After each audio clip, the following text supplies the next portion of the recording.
बड़ी जो यूनिवर्सिटी जिसको हम गौ माता कहते हैं, गौशाला कहते हैं, यदि हम हमारी संतान को गौ माता के साथ में जोड़ देते हैं, वो बच्चा जिंदगी के अंदर कभी भी असफल नहीं होता है। बोले गौ माता की जय हो। जिंदगी के अंदर नहीं होगा जो इतनी बड़ी यूनिवर्सिटी से जब वो पास हो जाता है।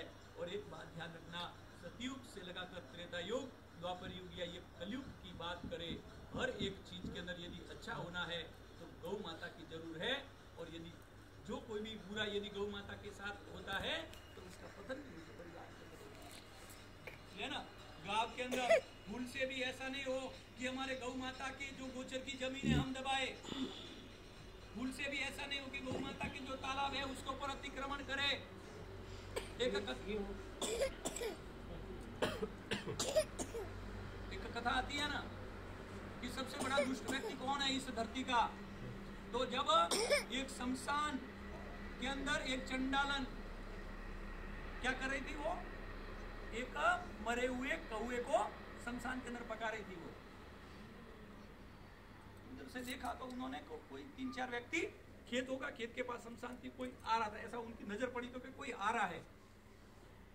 और जो उन्होंने आते देखा तो उस चंडालन ने क्या किया, मरे हुए कुत्ते के चमड़े की वो साल थी, उससे उस खाने को ढक दिया। अब वो जीव उन लोगों की नजर पड़ी और कहने लगे, अरे इतनी दुष्ट, एक तो तू गंदा खाना पका रही और फिर भी वो हम लोगों को देख के तुमने इसको ढक दिया। तो उस समय उस चंडालन ने बहुत अच्छी बात कही। उन्होंने कहा कि मैं तो ये, तुमको लगता है कि ये गंदा खाना है, लेकिन इस गंदे खाने के ऊपर भी यदि कोई ऐसा व्यक्ति है जिसने गौ के गोचर की जमीन को दबाया है, जिसने गौ के तालाब को दबाया है, या जो गौ के हिस्से का खाया, और ऐसा व्यक्ति की भी यदि नजर मेरे इस खाने पर पड़ेगी तो मेरा खाना पवित्र हो जाएगा। बोलिए गौ माता की जय। इस धरती का सबसे बड़ा दुष्ट व्यक्ति यदि कोई गिना जाता है जिसने गौ माता के हक को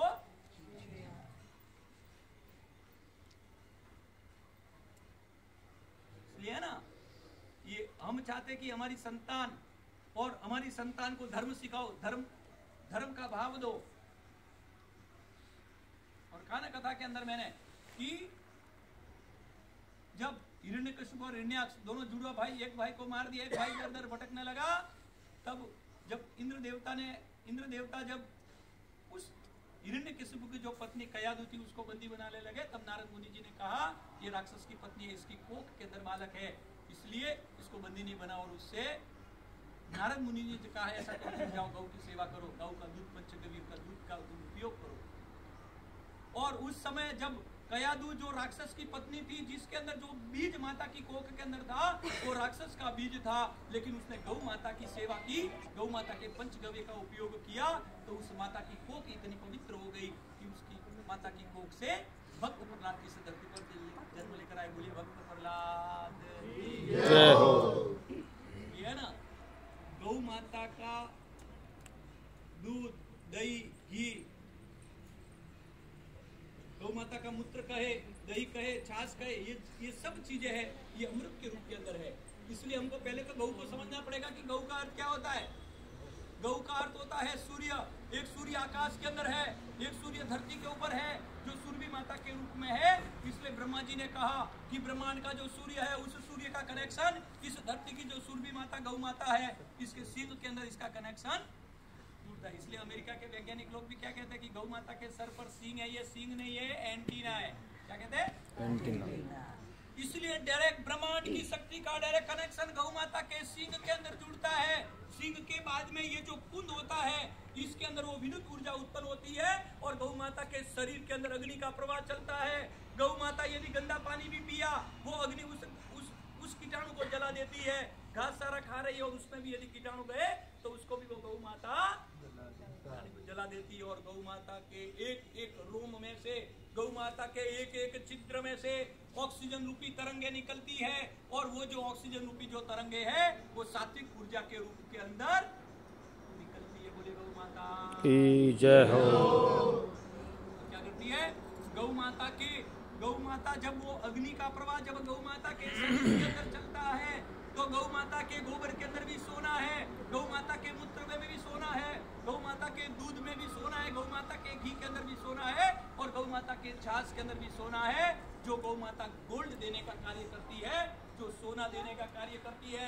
जब हमारे परिवार के अंदर जब संकट आता है, 2 महीने पहले जब घर के अंदर गौ माता है, वो दो दिन पहले वो खाना पीना बंद कर देती है, क्योंकि गौ माता को पता चल जाता है कि परिवार के अंदर क्या गड़बड़ होने वाली। लेकिन आज उस गौ माता को हमने घर से आज बेघर कर दिया, और जिस तरह से जिस दिन से गौ माता घर से बेघर हो गई,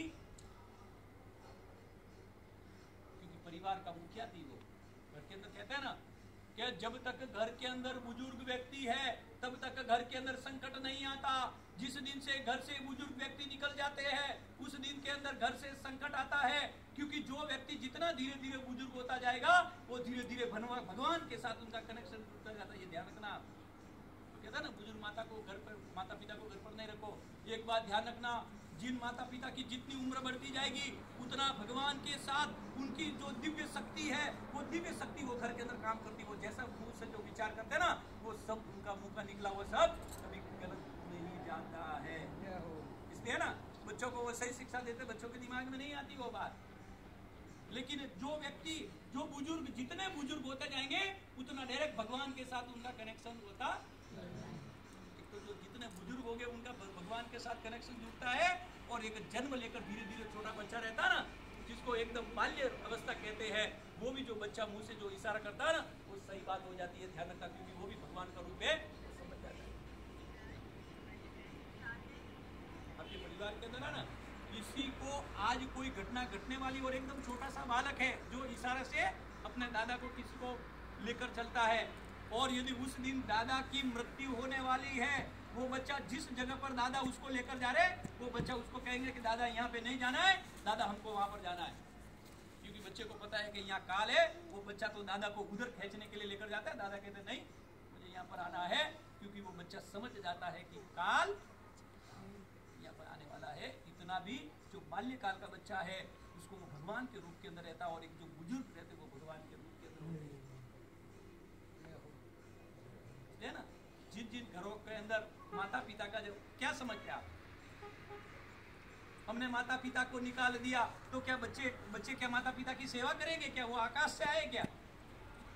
यदि हमने माता पिता की सेवा नहीं की, माता पिता के ऊपर हमारा ध्यान नहीं किया, तो समझ लेना हम बच्चों पे कल्पना करते हैं हमारे बच्चे हमको अरे कैसे सुख देंगे। जब आपने जब अपने माता पिता को सुख नहीं दिया, वो बच्चा कभी भी आपको सुख नहीं देगा। ये बिल्कुल दिमाग में से निकाल लो आप। और से परिवार के अंदर ऐसी घटना है। और मैं कहता हूं अपने बच्चों को धर्म सिखाओ। धर्म क्या है?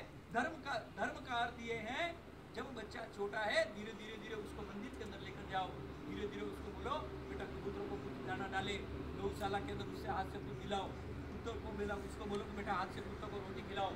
धीरे धीरे जब वो बच्चा हाथ से पुण्य करना सीख जाता है, तो बच्चा धीरे धीरे जिस बच्चे का हाथ जन्म से ही खुल जाता है, धीरे धीरे बड़ा होता है, दान पुण्य के अंदर उसका मन खुल गया, भगवान उसको कभी अन्न धन की भी कभी कमी नहीं देता है। और वो बच्चा बुढ़ापे के अंदर भी माता पिता को कर्ज करके भी वो कभी भी दुखी कभी होने देगा नहीं। बोले गो माता की जय हो। लेकिन आज क्या है, आज हमारे यहाँ सब उल्टा हो रहा है।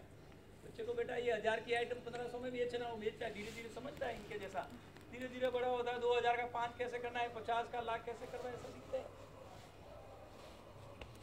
सिखाओ, आप 5 गुना करना सिखाओ, लेकिन साथ साथ में उसको पुण्य करना भी सिखाओ। जब स्कूल जाते हैं उसको 10 रुपए बिस्किट का पार्ले जी का देता है ना, 5 रुपए एक्स्ट्रा दो कि बेटा ये जो 5 रुपए तुझे अच्छा लगे जिसको खिलाना उसका तेरे हाथ से तू धर्म पुण्य, तू छोटा है लेकिन हमारे पैसों से धर्म पुण्य करना सीख। देखो आपके जीवन के अंदर क्या होता है। हमारे घर के अंदर जब कन्या का जन्म होता है तो क्या कहता है, बोले लक्ष्मी आई। लड़के का जन्म होता है कोई कहता है लक्ष्मी आई, क्योंकि जिस दिन से जिस कन्या का जन्म उस घर के अंदर हो गया, उस दिन से घर के अंदर सुख समृद्धि बढ़नी चालू हो जाती। धीरे धीरे सब कुछ अच्छा होता है। और जब वो कन्या दूसरों के घर पर चली जाती है, जो पैसा सुख समृद्धि थी वो धीरे धीरे उसमें कमी आनी चालू हो जाती। अब आप बोलेंगे क्या करेंगे, बोले घर जमाई ले आओ, इसी बात है। अभी आप बोलेंगे घर जमाई नहीं लाना है, तो सीधी बात है कि लक्ष्मी का स्वरूप दूसरा क्या है। तो लक्ष्मी का दूसरा स्वरूप ये है कि जिस घर के अंदर गौ माता रहती है उनको कभी घर जमाई लाने की जरूरत नहीं पड़ती। वो जहाँ जिस घर के अंदर गौ माता है वहाँ लक्ष्मी जी और विष्णु भगवान उन घर के अंदर प्रतिदिन रहते हैं और उनका आशीर्वाद उनके घर के अंदर लगता है। बोलिए गौ माता की जय हो।